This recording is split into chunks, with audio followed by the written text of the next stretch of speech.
આજે અમરેલી ખાતે જૂના માર્કેટ યાર્ડના કોંગ્રેસની વિસ્તૃત કારોબારી બેઠક બોલાવવા માટે આ કારોબારી બેઠકમાં અમરેલી જિલ્લા કોંગ્રેસના નેતા તેમજ હોદ્દેદારો અને કોંગ્રેસના કાર્યકરો મોટી સંખ્યામાં ઉપસ્થિત રહ્યા હતા।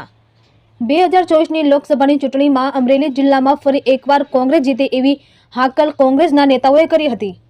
અમરેલી લોકસભાની બેઠકમાં કોંગ્રેસ પક્ષ કોઈપણને ટિકિટ આપે તેને જીતાડવાની જવાબદારી તમામ કોંગ્રેસના નેતા તેમજ કાર્યકર્તાઓની છે। સમગ્ર ગુજરાતના લોકોની અમરેલી જિલ્લાની લોકસભાની બેઠક પર નજર છે, ત્યારે અન્ય જિલ્લામાં ફરી એક વખત લોકસભાની બેઠક ઉપર જીત થાય તેવી આશા કોંગ્રેસના નેતાઓએ વ્યક્ત કરી હતી। રિપોર્ટર ભાવેશ વાઘેલા, અમરેલી। આજે વિસ્તૃત કારોબારીની બેઠક હતી, શું કહેશો? અમરેલી જિલ્લા કોંગ્રેસ પરિવાર મારફત વિસ્તૃત કારોબારીની અંદર ન્યાય યાત્રા લઈને રાહુલજી જ્યારે દેશની અંદર બધે જ જતા હોય ત્યારે ગુજરાતમાં આવનાર દિવસોમાં આવવાના છે, એના ભાગરૂપે કારોબારી બોલાવીશ।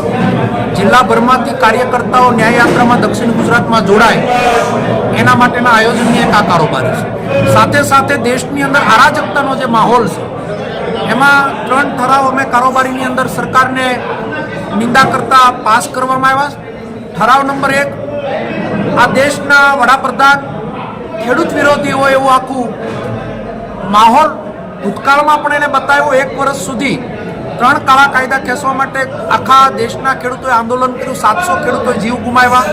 1 વર્ષે એને કાળા કાયદા પરત ખેંચ્યા। આજે હરિયાણા, પંજાબ બધા જ ખેડૂતો એના ભાવ માટેના આંદોલનો કરી રહ્યા હોય અને સરકારના પેટનું પાણી પણ ન હલે અને ખેડૂતોએ ફાયરિંગમાં જીવ ગુમાવ્યા, ત્યારે એને શ્રદ્ધાંજલિ આપી।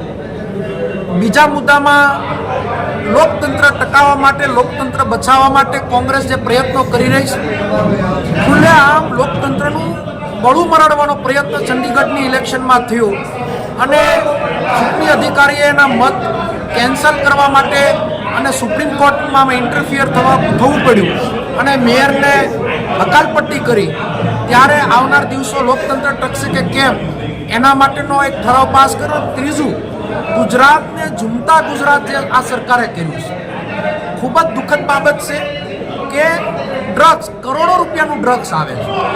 ખેડૂતો માટે કાળા કાયદા બનાવી શકાય, બેરોજગારોને રોજગારી નથી આપવી એના માટેના કાયદા બની શકે, ત્યારે મુદ્રા પોર્ટ ઉપરથી ડ્રગ્સ આવતું હોય, પોરબંદરમાં ડ્રગ્સ આવતું હોય, ગુજરાત આખામાં ડ્રગ્સ આવતું હોય, તો સરકાર કડકમાં કડક કાયદો બનાવે, આવનાર પેઢી નશામાં ન ધકેલાય એના માટેના આઇસોલેશન ખોલવામાં આવે, આવનાર પેઢીને નુકસાન ન થાય એના ત્વરિત પગલાં સરકાર લે, એનો એક ઠરાવ કરવામાં આવ્યો અને સંગઠનને મજબૂત બનાવવા માટે વિસ્તૃત કારોબારી બોલાવવામાં આવી।